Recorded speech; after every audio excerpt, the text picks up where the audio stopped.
Hello friends. तो आज मैं लेके आई हूँ आपके पास एक कहानी जिसका नाम है लायन एंड द काऊ। ये कहानी है एक काऊ की और एक लायन यानी गाय और शेर की जो जंगल में रहते हैं। तो आइए सुनते हैं इस कहानी को। एक पहाड़ी के नीचे रामगढ़ नाम का एक गांव था। गांव के सारे जानवर हरी घास खाने के लिए सुबह उसी पहाड़ी के ऊपर बसे जंगल में जाते और शाम होते होते घर वापस आ जाते थे। हर दिन की तरह लक्ष्मी नाम की एक गाय अन्य गायों के साथ उसी पहाड़ी के जंगल में घास खाने के लिए गई थी। वह हरी घास खाने में इतनी ज़्यादा प्रसन्न थी कि वह अब कब एक शेर की गुफा के पास पहुंच गई उसे पता भी नहीं चला।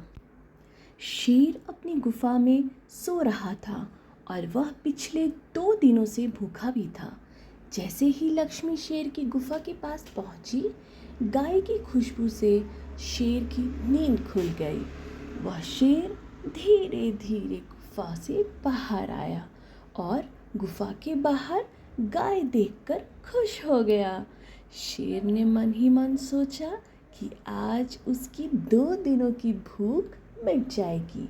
वह इस तंदुरुस्त गाय का ताजा मांस खाएगा और यह सोचकर उसने एक तेज दहाड़ लगाई। लक्ष्मी शेर की दहाड़ सुनकर डर जाती है। जब वह अपने आसपास देखती है तो वहाँ दूर दूर तक उसको कोई भी दूसरी गाय नहीं दिखी। जब वह हिम्मत करके पीछे मुड़ी तो उसने सामने शेर को खड़ा हुआ दिखाई दिया। उस शेर ने लक्ष्मी को देखकर फिर से दहाड़ लगाई है और लक्ष्मी से कहा, मुझे 2 दिनों से कोई शिकार नहीं मिल रहा था, मैं भूखा था। शायद इसलिए भगवान ने मेरे पेट भरने के लिए तुझे मेरे यहाँ पर भेजा है। आज मैं तुझे खाकर अपनी भूख मिटा लूँगा। शेर की बात सुनकर लक्ष्मी डर जाती है। वह रोते हुए शेर से कहती है, मुझे जाने दो, मुझे मत खाओ। मेरा एक छोटा बच्चा है जो अभी सिर्फ मेरा ही दूध पीता है और उसे घास खाना अभी तक नहीं आया है। लक्ष्मी की बात सुनकर शेर हंसते हुए कहता है, तो क्या मैं अपने हाथ में आए शिकार को ऐसे जाने दूं? मैं तो आज तुझे खाकर अपनी 2 दिनों की भूख मिटाऊंगा। शेर के ऐसा कहने पर लक्ष्मी उसके सामने रोने लगी और विनती करते हुए कहती है कि आज मुझे जाने दो, मैं आज अपने बछड़े को आखिरी बार दूध पिला दूंगी और उसे बहुत सारा प्यार करके कल सुबह होते ही तुम्हारे पास आ जाऊंगी। फिर तुम मुझे खा लेना और अपना भूखा पेट भर लेना।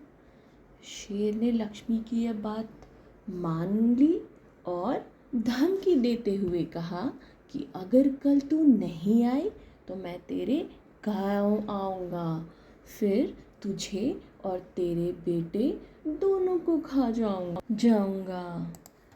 लक्ष्मी शेर की यह बात सुनकर खुश हो जाती है और शेर को अपना वचन देकर गांव वापस चली जाती है। वहाँ से वह सीधे अपने बछड़े के पास जाती है, उसे दूध पिलाती है और बहुत सारा प्यार करती है। फिर बछड़े को शेर के साथ हुई सारी घटना बताती है और कहती है कि उसे अब अपना ख्याल खुद ही रखना है। वह कल सुबह होते ही अपना वचन पूरा करने के लिए शेर के पास चली जाएगी। अपनी माँ की बातें सुनकर बछड़ा रोने लगता है। दूसरे दिन सुबह होते ही लक्ष्मी जंगल की तरफ निकल जाती है और शेर की गुफा के सामने पहुंचकर शेर से कहती है, अपने वचन के अनुसार मैं तुम्हारे पास आ गई हूँ, अब मुझे तुम खा सकते हो। गाय की इस आवाज़ सुनकर शेर अपनी गुफा से बाहर निकलता है और भगवान के अवतार में प्रकट हो जाता है। वह लक्ष्मी से कहते हैं, मैं तो बस तुम्हारी परीक्षा ले रहा था, तुम अपने वचन की पक्की हो, मैं इससे बहुत प्रसन्न हुआ। तुम अपने घर और बछड़े के पास वापस जा सकती हो। इसके बाद वे उस गाय को गौ माता होने का वरदान भी देते हैं और उसी दिन के बाद से सभी गायों को गौ माता कहना शुरू कर देते हैं।